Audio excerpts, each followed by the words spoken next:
was something to savour. They made the change that many had been calling for some time. They brought in Terry Alderman and they gave Peter Taylor a chance to prove himself in the West Indies.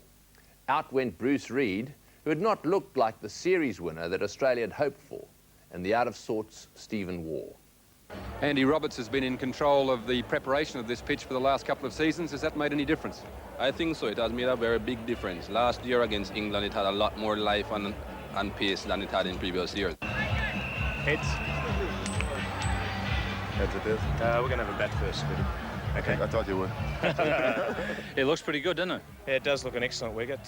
Most of the tracks we played on have been pretty good, so hopefully we can make best use of it. And what about the selection? What was the thinking with the changes?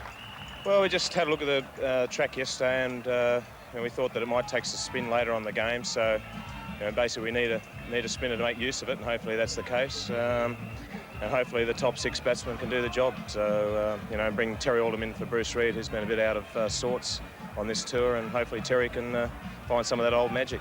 It's been a good batting wicket over the years, and I'm quite certain that it would be a good game in a sense where there may be a couple of batters, who may get stuck in and get some big ones.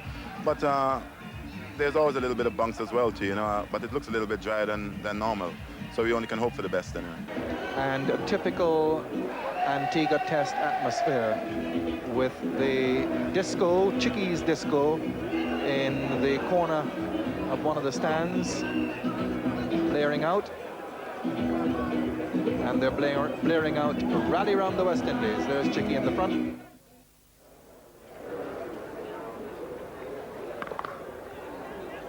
They'll have to hurry here. But Haynes didn't pick the ball up cleanly, so that Mark Taylor gets off the mark with a quick single into the offside.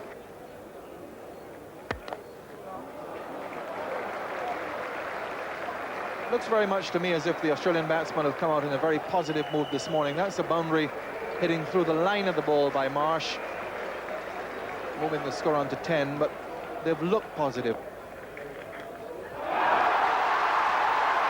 So Richards takes the catch. Marsh goes, caught by Richards off Patterson, and the Antigua Recreation Ground has cause to explode as Australia lose their first wicket for 10.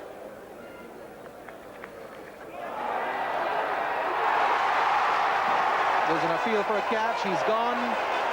Umpire Bucknor makes the signal, and David Boone comes off, attempting the hook shot for the first time, and Australia in real trouble here at 2 for 13. It's a no ball, and Mark Taylor decides the up and under is the best way to handle the bounce. Good shot. Beautiful stroke. Just played to perfection by Alan Border.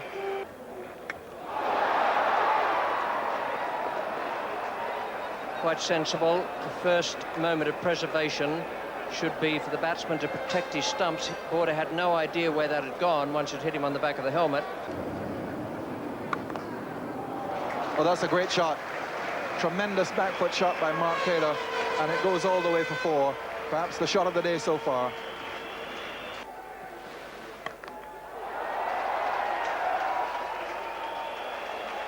Very good shot.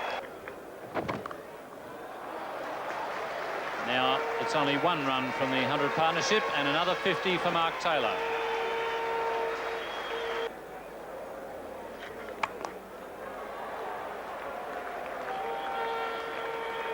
Very positive approach by Alan Border.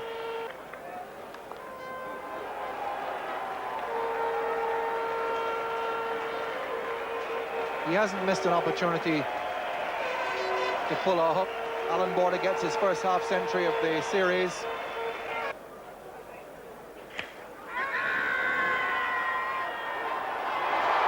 Well, umpire Barker has given him, looking for the sweep. Look to see very carefully, appeal from Dujon, and Hooper has his 12th Test wicket with a score at 3 for 129. Dean Jones certainly not having a happy time of it in this series.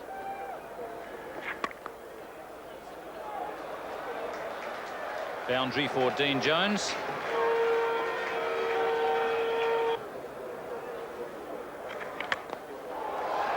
And that's well hit, right out of the ground.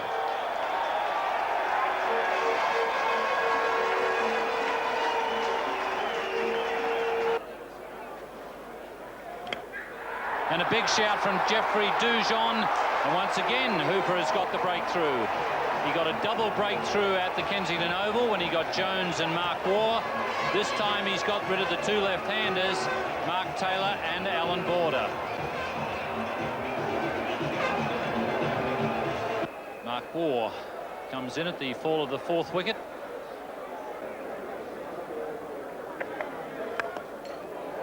Nicely timed.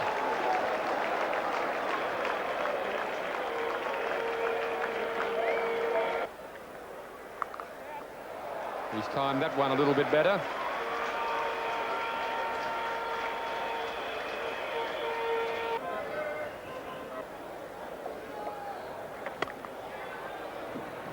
There's one of the runs that he needs. Patrick Patterson moves very quickly. He's coming back for the second, and there it is, 3,000 runs in Test cricket for Dean Jones.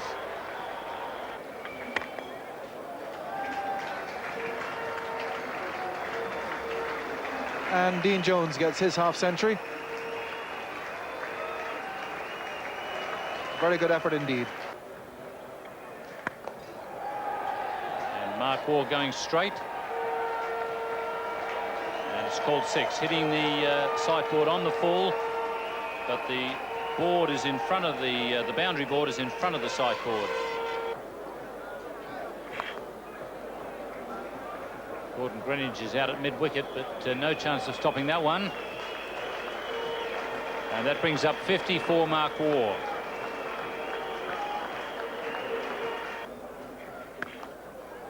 Man at long on, but it's going to clear him. Malcolm Marshall is the man back there, and it takes a piece of the fencing with it.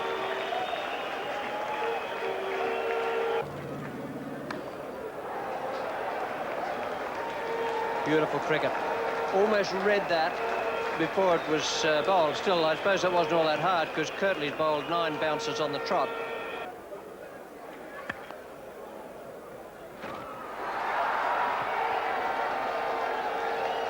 I don't think Mark Waugh will mind that. Another 4 runs. Patrick Patterson, well, he's got to chase it. He's got that away nicely.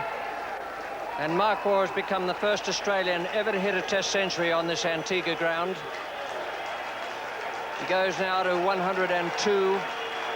Previous highest score was Alan Border's 98, made in 1983-4.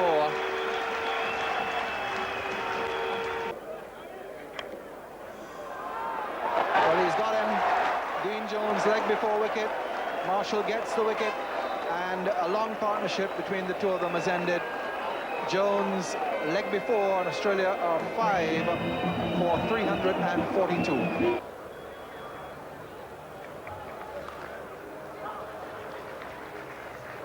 It's not just a misfield down there. That's in the air. Jeffrey Dujon, no trouble at all.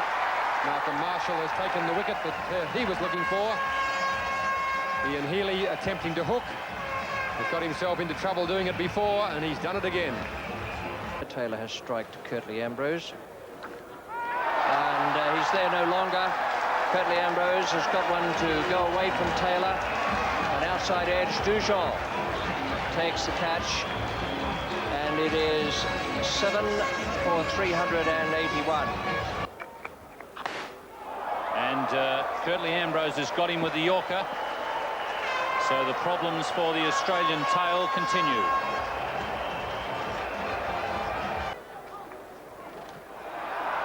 And that's got him right on the point of the elbow. It seems to have missed the arm guard. I'd say, in fact, just above the arm guard. Craig McDermott just really turned his head away. Not much chance of hitting him when you're not looking at him. The first time a century has been made by an Australian player on this ground in a Test match.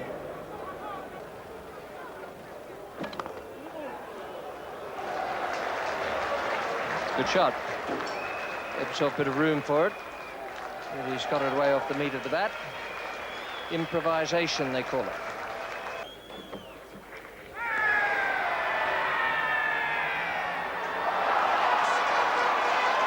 Craig McDermott is no more. He was playing the pull shot.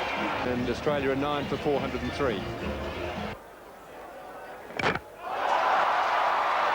No doubt about that. Mark Waugh remains 139 not out. Alderman has failed to trouble either the scorers or the workers on the board, and it is 403 all out. 403 Australia.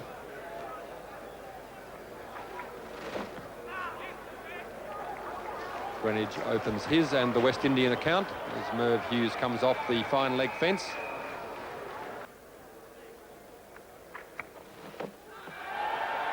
He's gone. He's got him leg before. So Gordon Greenwich goes leg before to Craig McDermott. Umpire Bucknell making the decision which McDermott thought he should have made before lunch, and the West Indies have lost their first wicket for 10.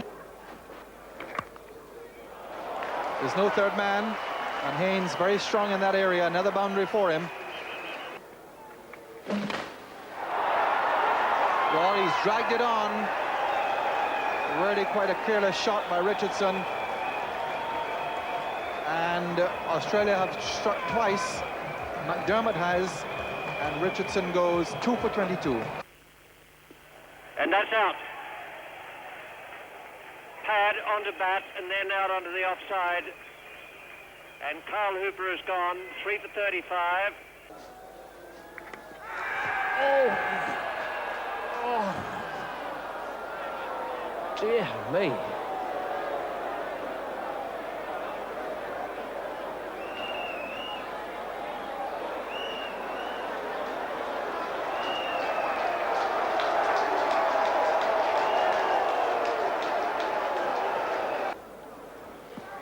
And there's another one.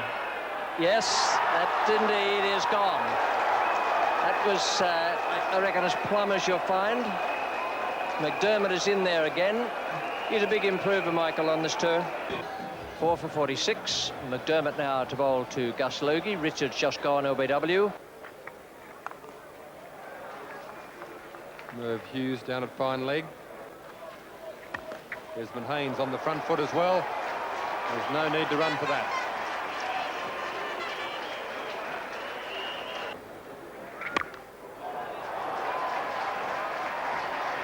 Very good shot there from Desmond Haynes.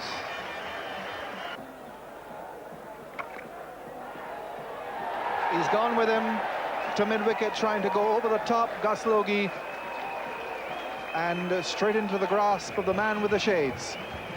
Dean Jones holds the catch at mid-wicket. The West Indies have lost their 5th wicket for 114. New batsman is Jeffrey Dujon. 204 their first target to avoid the follow-on.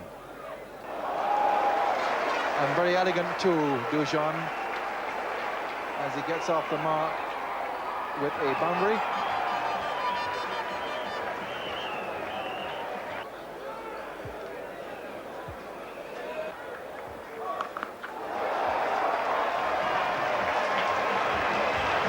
That deep square, Peter Taylor had no idea where that was. Oh, he's got to be this time. Oh, yes, yes. I think it would have been a bit much, even for McDermott's flesh and blood, had he not got that. He aimed for the Yorker again. Great delivery from Craig McDermott in West Indies. Just lost their 7th wicket at 138. Yes, the Australians are now down to their tail. West Indian batting. Malcolm Marshall receiving from Craig McDermott. He's got trouble, McDermott. It may be cramp, because he called for water after he took Haynes' wicket. Cramp is the best it can be. That's nicely hit by Malcolm Marshall, going in front of square.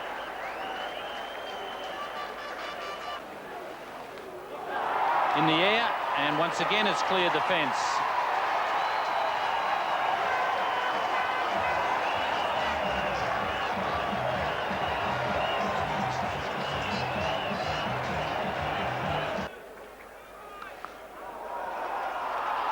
Well, would you believe that? What a marvellous catch. What an absolute blinder by that fielder, Dean Jones. 7 for 186.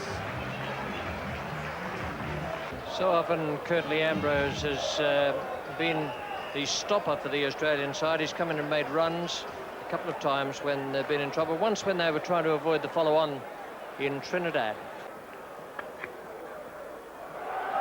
Curtly Ambrose has bowled a few bounces in this series, particularly yesterday afternoon. Almost 3 overs in a row. And he's just found out what it's like to get one back. One hand, Ian Healy got it. And Mark Waugh has done it with a bouncer. And it's 8 down for 195. 204 needed to avoid the follow-on.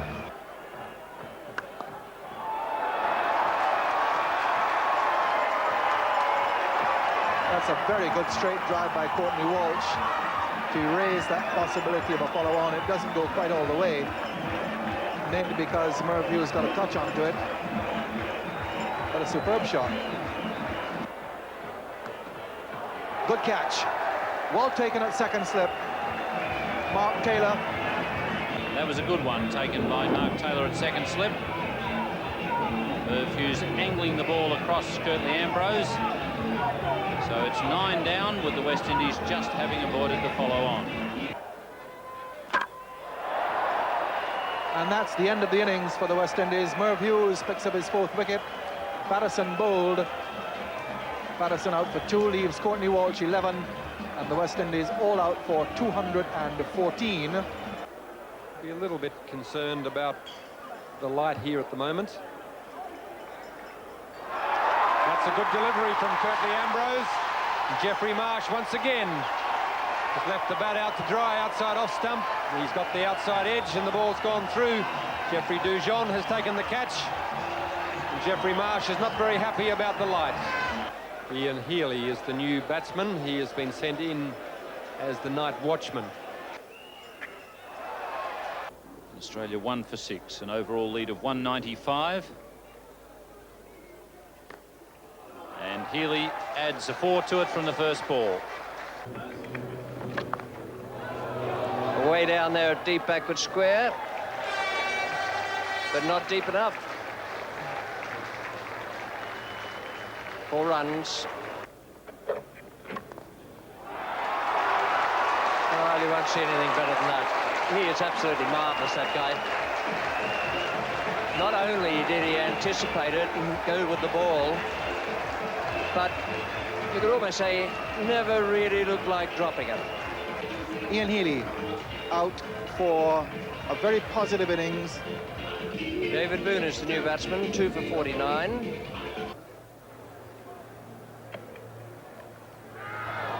So that's down. A legitimate chance there.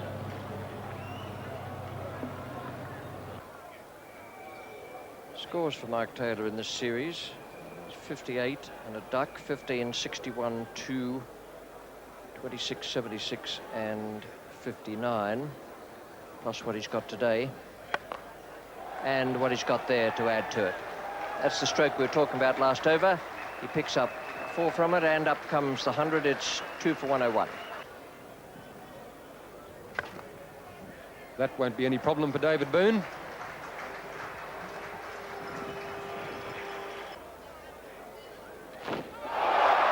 Off the inside edge. So Walsh finally gets his wicket. He's had a lot of hard luck, but Boone has dragged that one back into his stumps. Bowl for 30, and Australia are 3 for 142. And Alan Border comes in for his 215th Test innings. No one in the history of the game has had as many in Test cricket. It's in the air, but it's safe over the top of the keeper's head. Very hard to set a field for those sort of shots, and that's 4 runs. That's a very good delivery there from Courtney Walsh. It's been a magnificent bowling performance from him this afternoon. He's got a little bit of movement again from the wicket here, this time getting the inside edge of Alan Border's bat onto the stumps. So he's bowled David Boone with playing one on, and now Alan Border, the Australian captain, is on his way back to the pavilion. Dean Jones is the new batsman for Australia.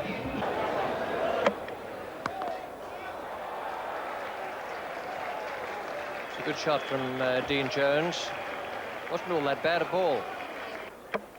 And Walsh has struck again.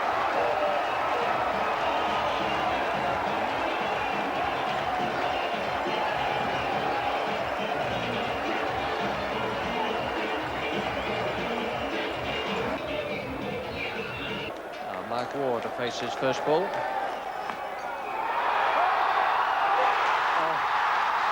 LBW he's been given. Walsh has slipped the Yorker in, and now Courtney Walsh is on a hat-trick. He's pulled one off before in Test match cricket.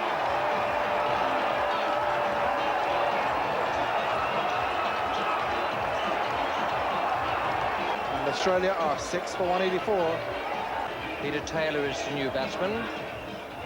Well, I went into the nets and just tried to run in and bowl how I would normally bowl in a match and keep practicing it. And because I had problems with the rhythm, I had problems with the no ball. And you know, once you're a fast bowler and you have those problems, you're going to struggle, and I was struggling a bit. Must have been nice to hit the stumps twice today and not hear the call of no ball, wasn't it? Definitely. And there's the century for Mark Taylor.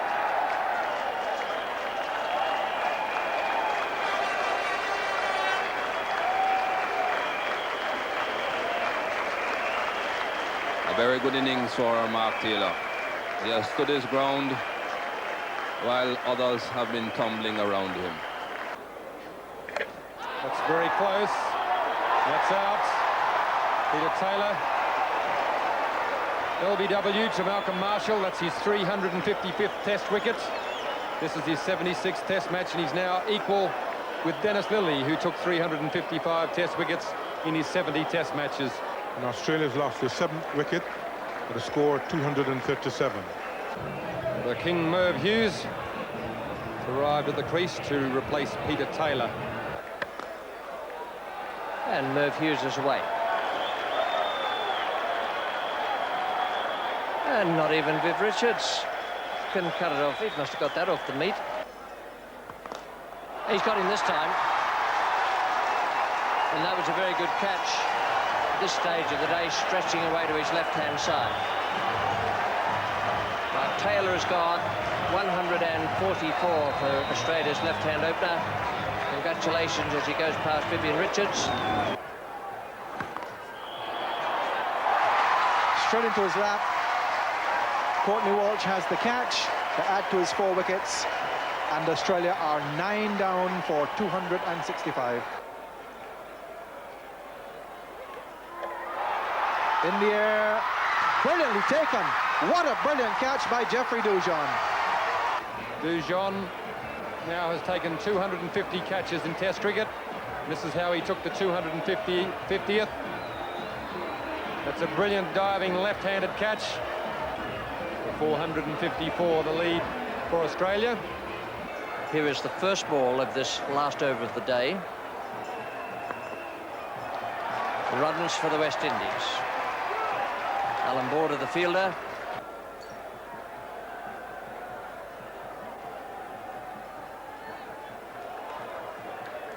That's the end of the day's play. 1 over survived by Greenwich. He and Haynes march off. The West Indies are 2 without loss, on their way to get a massive 455 if they're to win this match. Australia have 2 days to bowl them out. And here's Terry Alderman now bowling the first over of this 4th morning. And there's a good start for the West Indies. Runs from the very first ball. Been very prolific scorers as opening batsmen over the years. 148 times now they've opened the batting for the West Indies. It'll go all the way down to mid-wickets, slightly upish, but 4 runs all the same, and the West Indies a no wicket for 26. But Gordon doesn't always need half volleys, and that brings up the 50.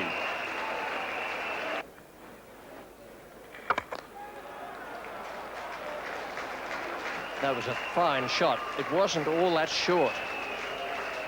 Greenwich was onto it in a flash.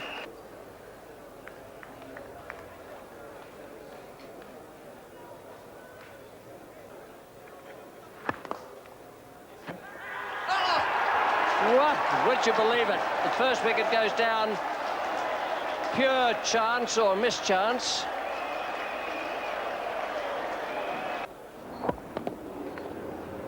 Well, the West Indies lose their first wicket, unfortunately, but it's 1 for 76. Richie Richardson is the new batsman.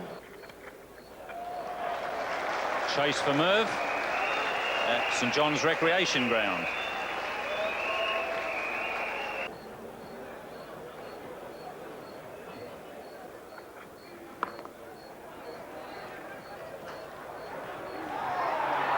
And Greenwich is out. Just to make certain of it, David Boone has hit the stumps on the full. So the West Indies have lost 2 wickets this morning. Both of them run out. It's a very good bit of fielding there by David Boone. The West Indies 2 for 92. Hooper has come out to join Richie Richardson. Almost off the toe of the bat, but they haven't got room to write all that in the scorecard. It just goes down as a 4.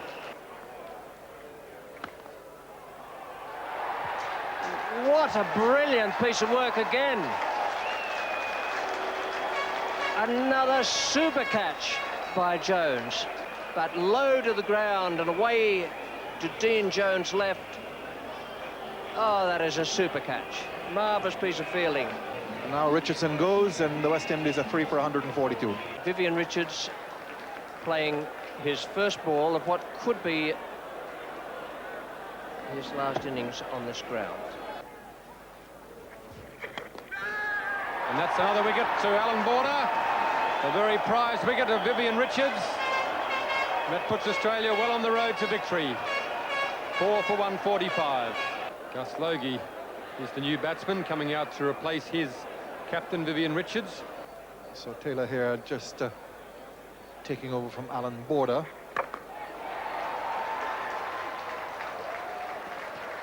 Well, they've served up a couple of full tosses to Carl Hooper, and he's put them away. That really was a liberal one. He's got him. That's a good catch. He tried to go over the top, Carl Hooper, and didn't quite make it.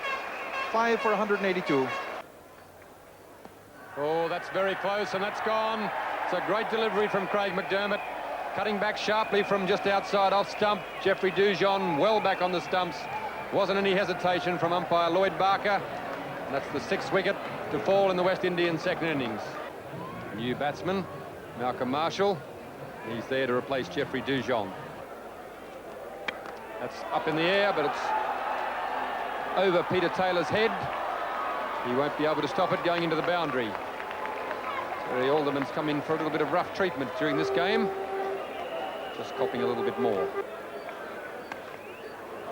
Better short delivery, but Malcolm Marshall able to find the gap. A short gully in there, but he's evaded him. The 4 takes the West Indies along to 6 for 227. Well, that guy in the red shirt's got another job to do. 6 this time.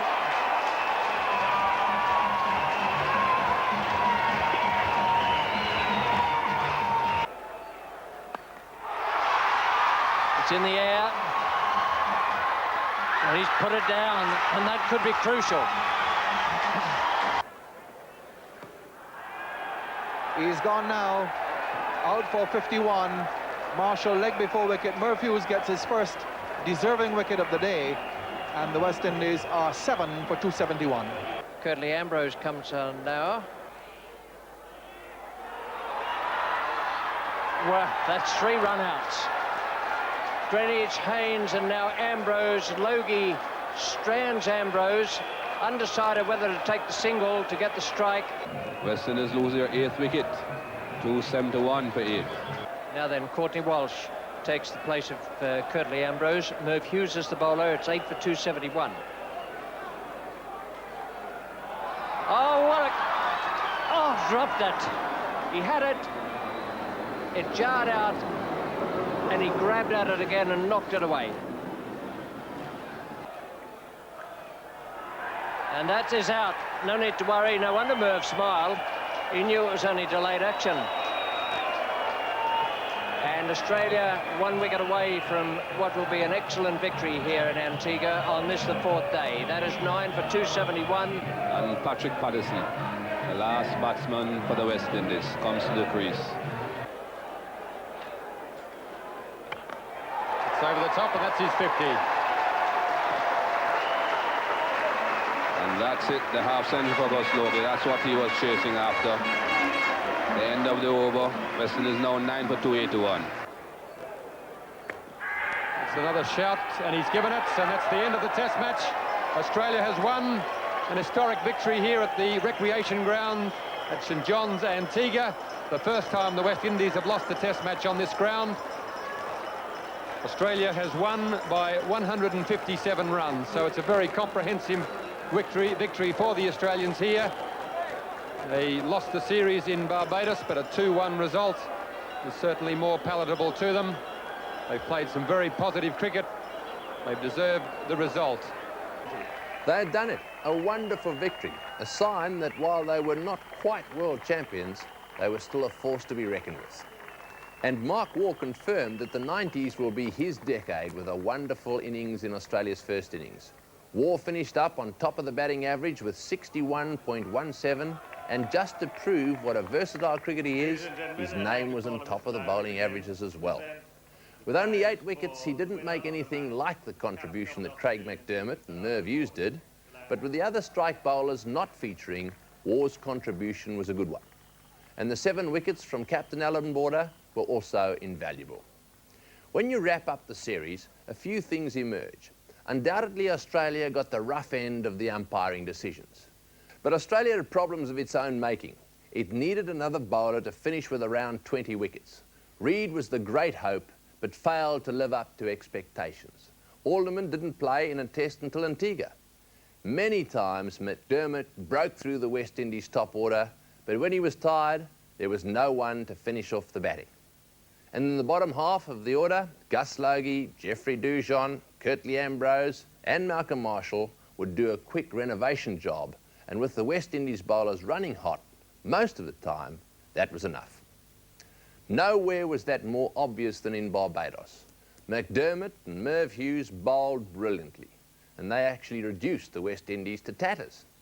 If Australia had a world-class spinner and another fast bowler to back up Hughes and McDermott, they may well have been toasting themselves as world champions.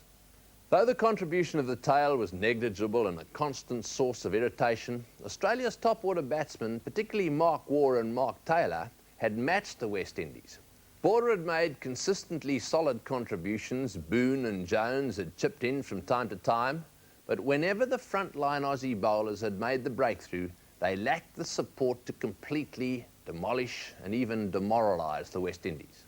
With the junior Waugh and Taylor set to make their mark over the next decade, and McDermott still very much a member of the younger brigade, the future still looks bright.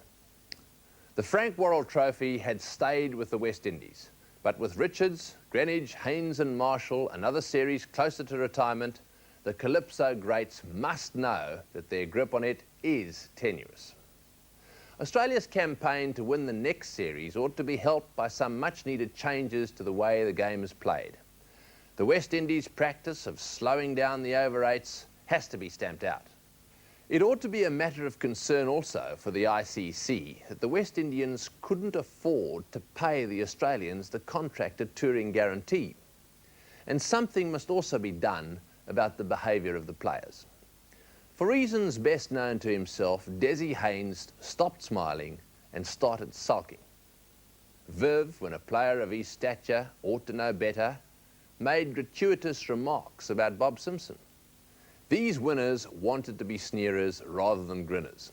However, regardless of their behaviour and their tactics, they proved they were still the best in the world. For the Australians, their Everest is still to be climbed. The man of the series, Richie Richardson. What do you think has been the most important part of the West Indies victory? Well, I think it's the way that we stuck together, because at first I don't think maybe some of the spectators fully or collectively were behind us from the start, but gradually we got them back in there. What it took to convince them it's to win, and we have done that, but I hope that it doesn't take them this far. A message for the supporters, I hope, that they may support from ball one, not wait until we win a few and things like that to start coming and jumping on the bandwagon. I don't want these people behind my wagon at all. Vivian Richards. To Vivian Richards and the West Indies team, winner of the series.